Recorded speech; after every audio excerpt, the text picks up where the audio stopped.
Good afternoon, New York, and the rest of our listeners around the globe. My name is June Stoyer, and I'm the host of the Organic View radio show.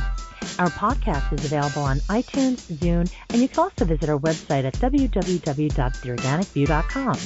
If you'd like to be on the show or would like to find out about sponsorship opportunities, please contact us at questions@theorganicview.com. Today's show is sponsored by coronatools.com, the nation's leader in garden and landscaping tools. Listeners of the Organic View can receive 20% off their coronatools.com purchase by using the coupon code ORGVIEW. That's ORGVIEW. For more promotional offers, please visit our website at www.theorganicview.com. And don't forget to check out our contest section. After decades of hard work, education, countless debates, and basically what amounts to a long scientific and legal battle that makes divorce court seem mild, the decision has been rendered. Today, the 27 members of the European Union voted in favor of a complete ban on 3 of the most commonly used neonicotinoids because of the dangers they pose to bees, pollinators, and wildlife. This marks the end of a battle that began in 1998 when the French beekeepers asked their government to ban neonicotinoids. On today's show, Tom and I are going to talk to bee health advocate and environmental author Graham White about this historic news and also review the history of this battle as well as how this decision will impact the world. First, I'd like to welcome to the show my co-host, Colorado beekeeper Mr. Tom Theobald. Hello, Tom. Hello, June. We're enjoying some beautiful spring weather here, and the dandelions are peaking. There are dandelions all over the place, and for us here in the West, that signifies the end of winter. Thanks, Tom. And now I'd like to welcome to the show our friend and fellow bee health advocate from Scotland, Mr. Graham White. Hello, Graham. Nice to speak to you again, June, and welcome from sunny Scotland, where it's freezing cold and we have snow forecast for the weekend. So global warming has struck again. Well, thank you for taking the time to join us today. Now, the way that I would like to conduct this discussion, Graham, I'd like you to focus on what's happening in the EU, and Tom, I'd like you to contribute by talking about what's been going on with the beekeeping community and how this will impact American agriculture. Before we begin, Graham, can you take a couple of minutes to talk about the history of this whole long legal battle?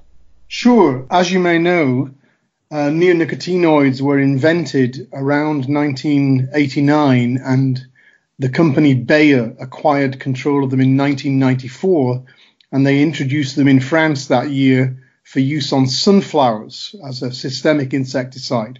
They didn't tell the beekeepers in France they were doing this, they just did it. And within weeks, the French beekeepers had lost 1 million bee colonies, which was a catastrophe for the honey industry and for individual families who had businesses to do with bees. So within about a year, the French beekeepers had worked out that there was this new pesticide called imidacloprid. They asked their own government to ban it, and they said, no, we've been lobbied by Bayer and we think it's okay. So they then asked Europe to ban it, and they said the same thing. And so the beekeepers themselves had to do the science. They hired their own university professors. A man called Professor Bonmatin was the first one. And he was able to prove that Bayer was telling lies and that this pesticide not only killed bees, but it killed them at levels unimaginable in previous generations of pesticides. Just one or up to about 5 parts per billion in a sunflower nectar or pollen would kill bees. So what then happened was a long protracted battle between Bayer on the one side and the French beekeepers on the other, where the French beekeepers would produce one scientific paper that said these pesticides were killing bees, and Bayer would produce another paper that said, no, they're not. That went on till 2000, when eventually the French government decided unilaterally to ban the neonicotinoids in France, for use on flowers anyway. The rest of Europe did nothing, and the same waves of bee deaths were then seen in Germany, Holland, Spain, in Britain. And then the wave of bee deaths just carried on through Poland, Czechoslovakia, Czech Republic as it now is, and so on. And they started to appear in America, where the stuff was being used there in 1998. So there was this long battle, and I think in total there have been well over 1,500 scientific papers published around the world by different universities, the overwhelming majority of which concluded that neonics were incredibly dangerous, that they killed bees, pollinators, butterflies, earthworms, and wildlife at incredibly low levels, and that they persisted in the environment for years and years and years. So what happened today was that you have something called the EPA, the Environmental Protection Agency in America. Well, our equivalent is something called EFSA, which is the European Food Safety Agency, which looks after everything from food to pesticides to clean water and so on.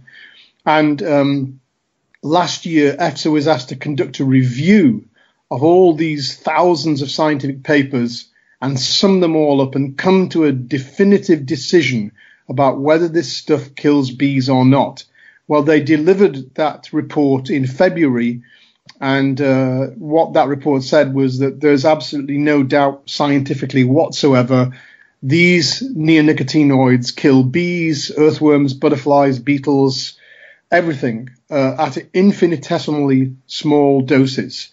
And so that decision was then handed down to the European Parliament and the European member states. There are 27 member states in Europe. That's, Germany, France, Holland, Spain, Poland, Britain, and so on. We're all member states. And they had to vote on whether they accepted that scientific judgment. Well, today, 16 out of the 27 states, which is a 76% majority, voted to ban the neonicotinoids. If they hadn't agreed, the European Commission, which is the executive branch like your presidency, they would have imposed the ban anyway. But it was nice from a democratic point of view that there was a 2/3 majority or more in favor of a ban. So that's it. All 27 countries in Europe have now banned neonicotinoids. They cannot be used in any outdoor application. They'll continue to be used in greenhouses, glass houses, but they cannot be used on crops of oilseed rape, canola, wheat, barley, potatoes, cabbages, whatever. It's over. And that raises an enormous victory for thousands and thousands of people and hundreds of organizations who've been working since 1994 to get this stuff banned. But it raises two important questions. What does that imply for America? Because America's had perfect access to all these science studies in the same time frame. And the second one is, we should temper our feelings of victory with the sobering truth that this stuff has been on the market for 25 years and it has killed billions, if not trillions, of bees, butterflies, birds, fish, frogs, and so on, across an entire continent in Europe and similarly across the entire continental United States and other parts of the world. So it is a victory, but we have paid a terrible, terrible price for it. We shouldn't lose sight of that fact. I'd like to take a moment to share some of the tweets that have been sent out there by some of the folks involved with this battle. The first is from Dr. Hank Tanakis, and he tweeted, "A ban on thiacloprid must follow." Leah Thiessen at the University of Berlin, now at INRA France, convincingly demonstrated its hazards to bees. Its effects are reinforced by exposure time, and there is no safe level of exposure. Do you think that thiacloprid will be next? Thiacloprid, in the hierarchy of the neonics, thiacloprid and acetamiprid come a long way down from imidacloprid, clothianidin, and thiamethoxam. They're about a tenth. I don't know the exact proportion, but they're about a tenth as poisonous. But they should all be banned. Absolutely. The fundamental question that this all reveals is we don't really have a proper pesticide regulation system, and neither does America. This is the That's the fourth example of the pesticide cycle. The first pesticide cycle was DDT, which everyone told us was safe, and it was sold and used everywhere from 1945 up to about 1982. And it almost exterminated the bald eagle in America and hundreds of other species of birds. And it was finally banned, and the same scientists who'd said it was safe now said it was dangerous. And then we had the organochlorines like dieldrin and aldrin. They ran from about 1960 to about 1980 in exactly the same cycle. Every university said it was safe. All the regulators said it was safe. Then it was finally banned. Then they were replaced by the organophosphates, which ran through the 80s and 90s. I'm not exactly certain when they were phased out. I think it was around 2000, which were much, much more dangerous. They were based on nerve gases from World War II. And then the neonics were brought in 94, and they've lasted until now, which is 25 years. So we've had 4 cycles of the pesticides, the poison cycle, and the pattern is exactly the same every time.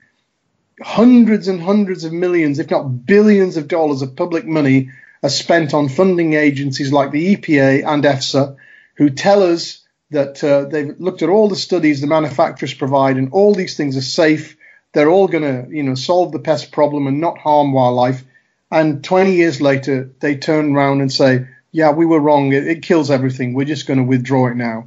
So it would be absolutely pointless if we just wait for the next wave of poisons to be unleashed. We need absolute, complete reform of the EPA in America and the European pesticide regulation system, because we don't have if we claim we have a system, it's one that doesn't work at all.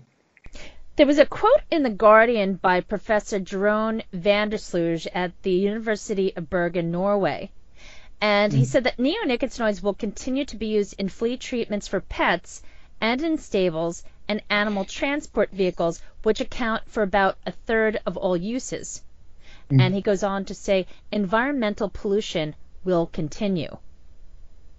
Yeah, but that's insignificant on the scale of 200 million acres of American land saturated with neonics for the corn crop and the cotton crop and the wheat crop every year. It is bad that they may be phased out on dogs, because I think children being exposed to them by patting and rubbing dogs is not a good thing. But this is a major step forward. The NGOs who fought this you could claim they've won 98% of the battle has been won, and there are some small hangovers that need to be dealt with. But it's a major step forward. It really is. But that shouldn't diminish the fact that we've 8%. What is it? 8% of all bird species in the entire world are now at risk of extinction. And in Europe, we have lost on farmland. We've lost up to 90% of all individual birds have disappeared from our farmland in the last 30 years. And it's no different in America. We've been living in a completely toxic environment, not just because of neonics, but the herbicides, the fungicides, and the whole gamut of what they are pouring onto the land. It's completely out of control. Now, speaking of the widespread use, there was another quote that I'd like to mention, and this is by Guy Smith, who is the deputy president of the UK's National Farmers Union. And he said, the pest problems that neonicotinoids help farmers tackle have not gone away. There is a real risk that these restrictions will do nothing measurable to improve bee health while compromising the effectiveness of crop protection. Now, this is something that's a very big issue here in America. So, Tom, can you share with our listeners why this is a very big concern in America, and if you could also bring up some of the issues that have been occurring regarding the relationship between beekeepers and growers? I'd just like to make the point that they found in Europe that these restrictions on the neonicotinoids did not affect production, and in fact, some of the commodity crops showed better production without the neonicotinoids than they did before the ban. And we're seeing the same thing here in the United States. There have studies that have come out in the last 2 or 3 years, and some of them recently, that have showed little or no improvement in yield for the major commodity crops of corn and soybeans from the use of neonicotinoids. And it gets to something that I've said a number of times, which is that this is marketing, not agronomy. This is salesmanship, and farmers have been put into a position where they must use these products because the chemical industry has monopolized the seed business. So the farmers have no choice, really. They're stuck with this technology, and the beekeepers suffer because we're losing hundreds of thousands, if not millions, of crops or colonies every year because of exposure to these chemicals. And as Graham said, it's not just the bees that are suffering, it's the birds, it's the freshwater invertebrates, it's the fish, it's the whole lower level of the food chain. We have some people who, on a global level, are talking about the sixth extinction. And the neonicotinoids are a major contributor to that phenomenon. Just to reinforce the point, the main thing neonics were used on in this country was oilseed rape, which you call canola, the yellow mustard flower that produces oil. And Mr. Smith of the National Farmers Union, when they put a partial ban on neonics, they were banned from use on canola in 2013.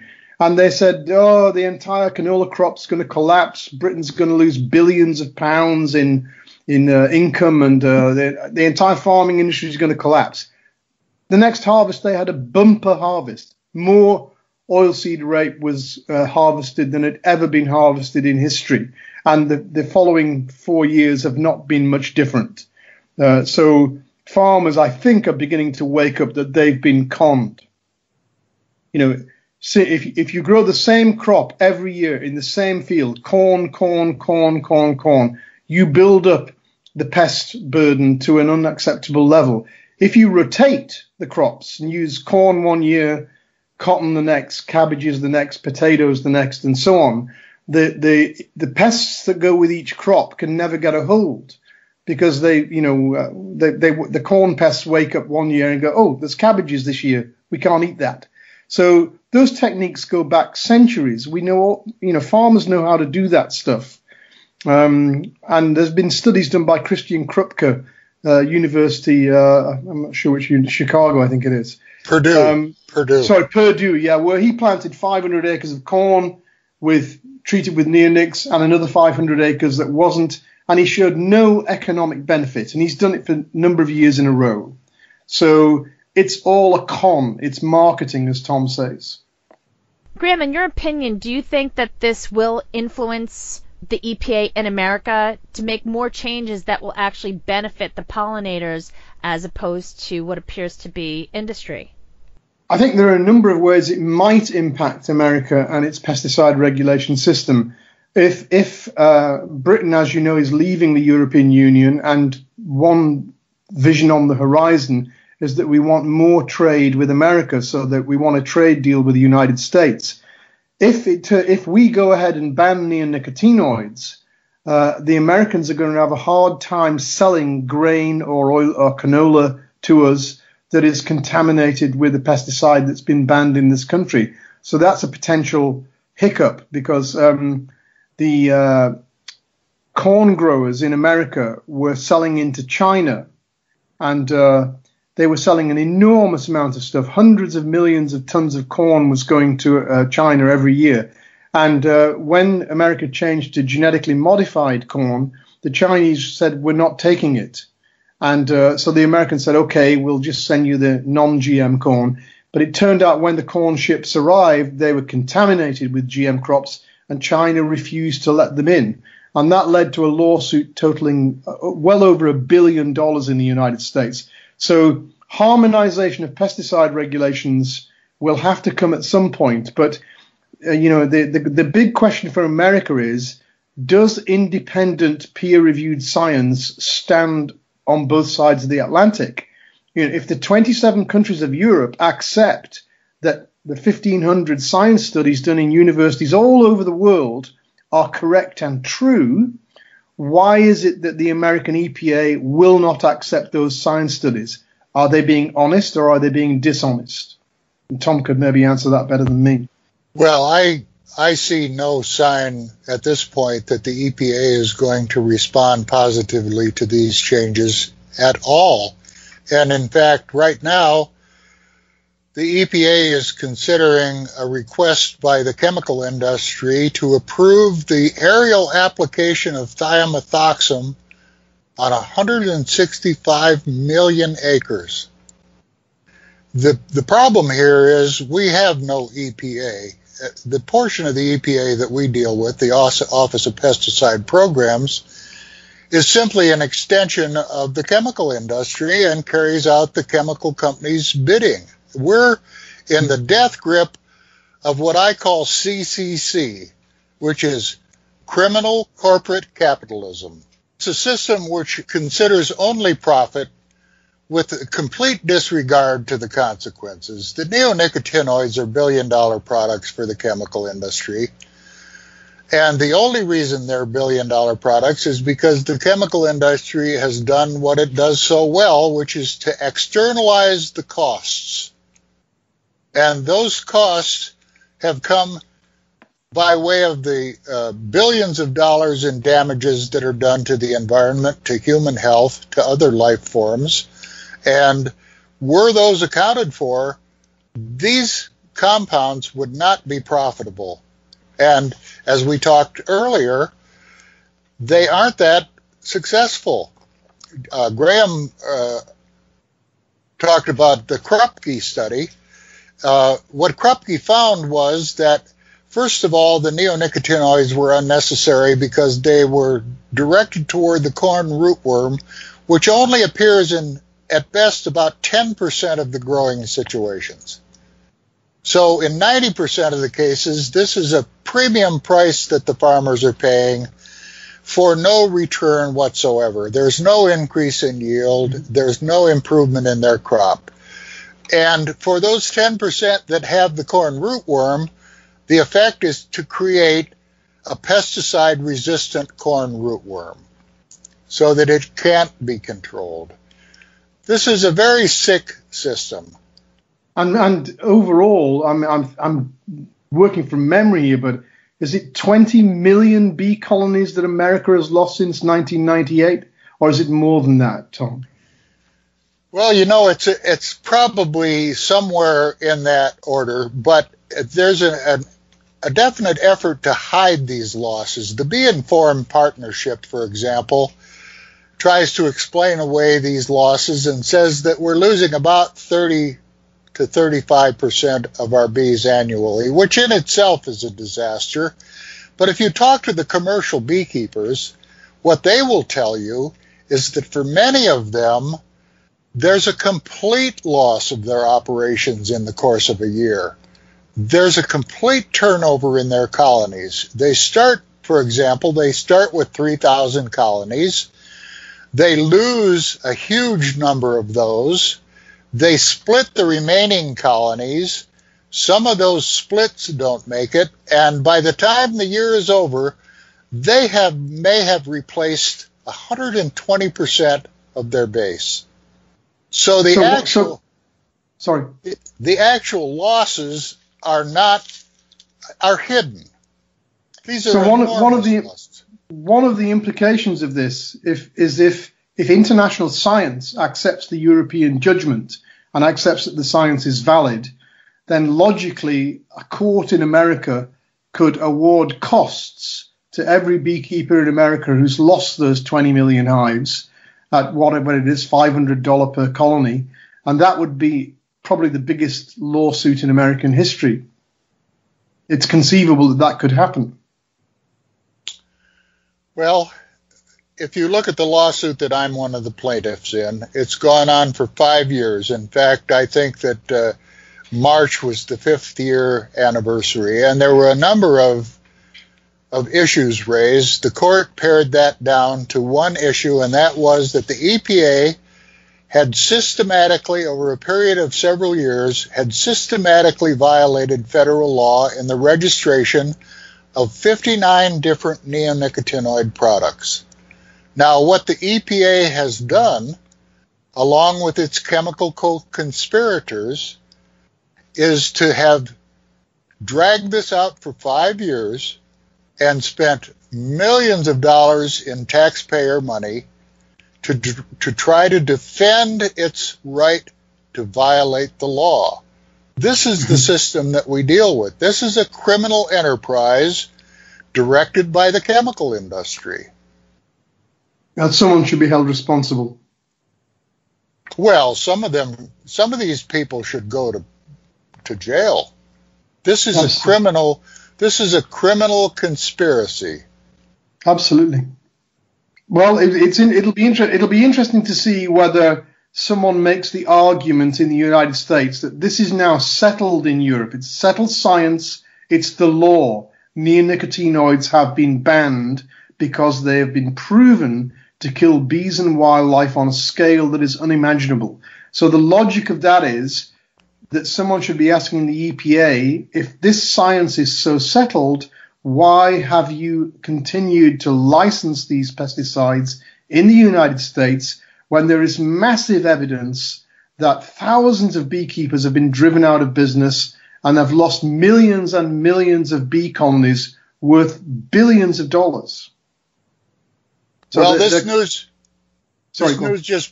news just broke this morning. It will be interesting to see what, if any, response we get from the regulators in the United States. Mm-hmm. Yes, I think this will be very interesting to see how this plays out, especially here in America, where the relationships are not quite the same as they are in Europe, and industry seems to have more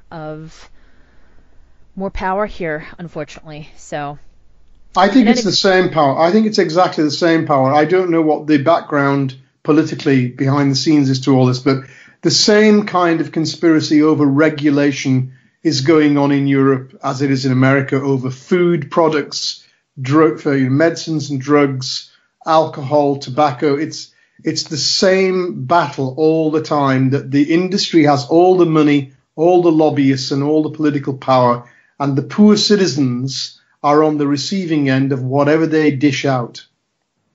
There's a distinct difference, though, between Europe and the United States in their approach to these chemicals. In Europe, they have to be proven safe before they can be released to the market. Here in the United States, it's the complete opposite. They're released to the market, and then we have to prove that they're damaging. And that's what we've been doing with the neonicotinoids and some of the other pesticide families that Graham listed earlier. We've had to defend against those endlessly while experiencing the losses that they produce. Well, Graham, Tom, I just want to say thank you so much for joining me today and for sharing your views with our listeners. Well, it's a historic day and it's an important day, and I only hope that the positive thing that's happened in Europe sends ripples across to America and that somebody picks up the baton over there.